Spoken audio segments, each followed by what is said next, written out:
Hi there. Welcome to this exam review looking at the question, why did the use of penicillin become commonplace by the second half of the 20th century? You may use the following to help you with your answer: the role of government and the role of the individual.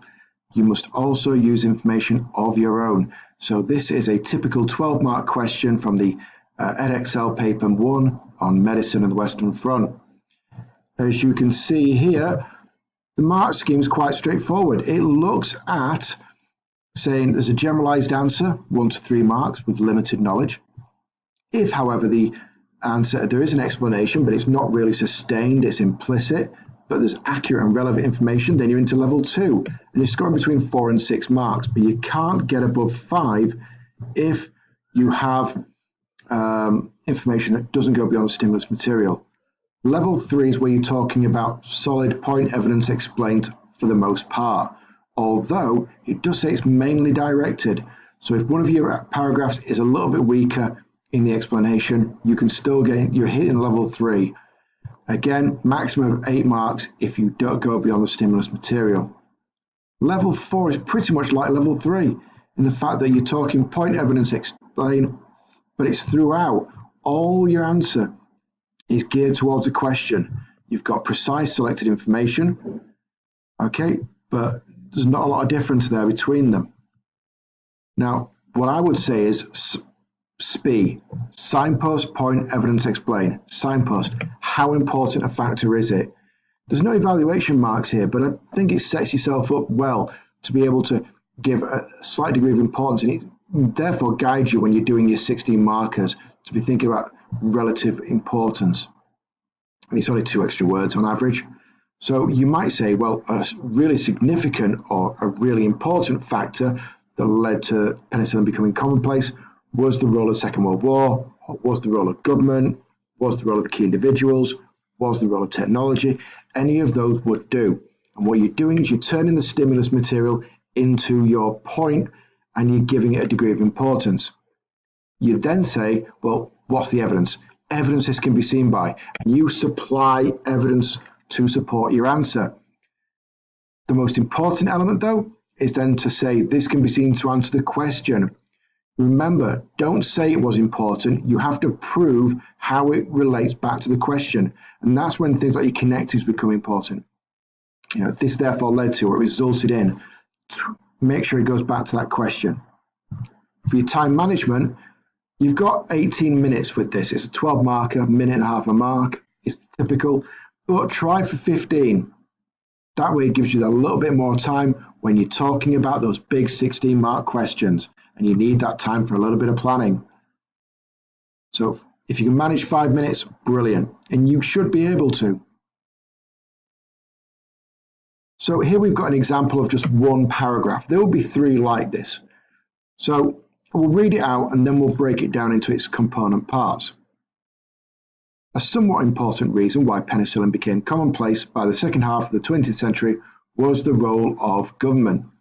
Evidence for this can be seen by the fact that the US government gave loans to the American drug companies to help mass produce the drug during the Second World War. This can be seen to be important because without the offer of these loans by the US government, there would not have been the investment in the drugs to allow them to become so commonplace. We break this down. We can see here that the first area is our point, and we've said somewhat important. I don't think it's the most important reason, but I think it's in there. And I've turned the question into the answer. So one reason, or a somewhat important reason, why penicillin became commonplace during the second half of the 20th century was the role of government. All that came from the question. There's nothing of that was of my own thinking. And it does offer you the ability to not have to worry about how to start your answer. Evidences can be seen by the fact the US government gave loans to the American drug companies to help them mass produce the drug during the Second World War.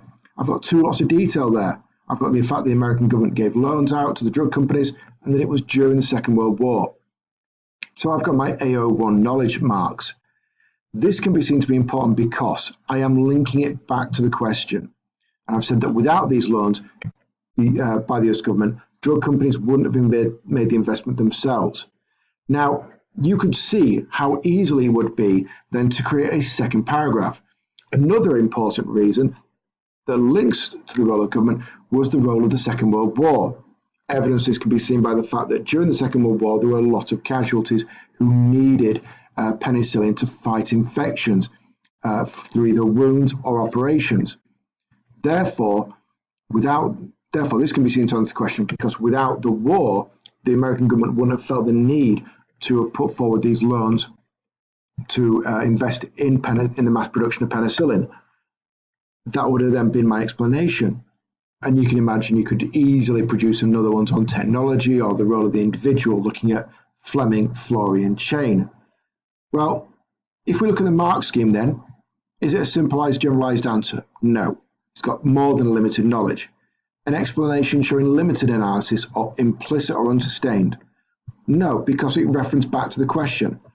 So it takes us into level 3. Well, we know it can't be level 4 because it's only looking at one stimulus point. But that on its own would be level 3. The explanation given shows some analysis. Yes, it's directed at the question. Yes, it shows a line of reasoning that's sustained. Yes. So if I had another paragraph like that, I would definitely be level 3. Showing good knowledge, understanding, key characteristics. Yes, I'd be there. And I'd get a standard mark of 7 to 8 marks. If I had a third paragraph of my own, looking at, say, for example, war, then I'd be hitting the full 8, I'd be hitting the full 9 marks. And there's a possibility, if all my explanations was like that, then I would be hitting the level 4 because it would be directly and consistently sustained on the nature and concept of the question. So it's really straightforward, this kind of answer. It's point, evidence, explain, or signpost, point, evidence, explain. Remember, how does it answer the question? Keep to the focus and make sure that the evidence you use is applicable to the point you're making. There's no point talking about the role of the Second World War with regards to Florey and Chain or Fleming. You need to keep the focus. You need to keep the evidence as to where it's going. Hope this has been useful. If there's any queries or comments, please feel free to add a comment underneath. Thank you for listening, and goodbye.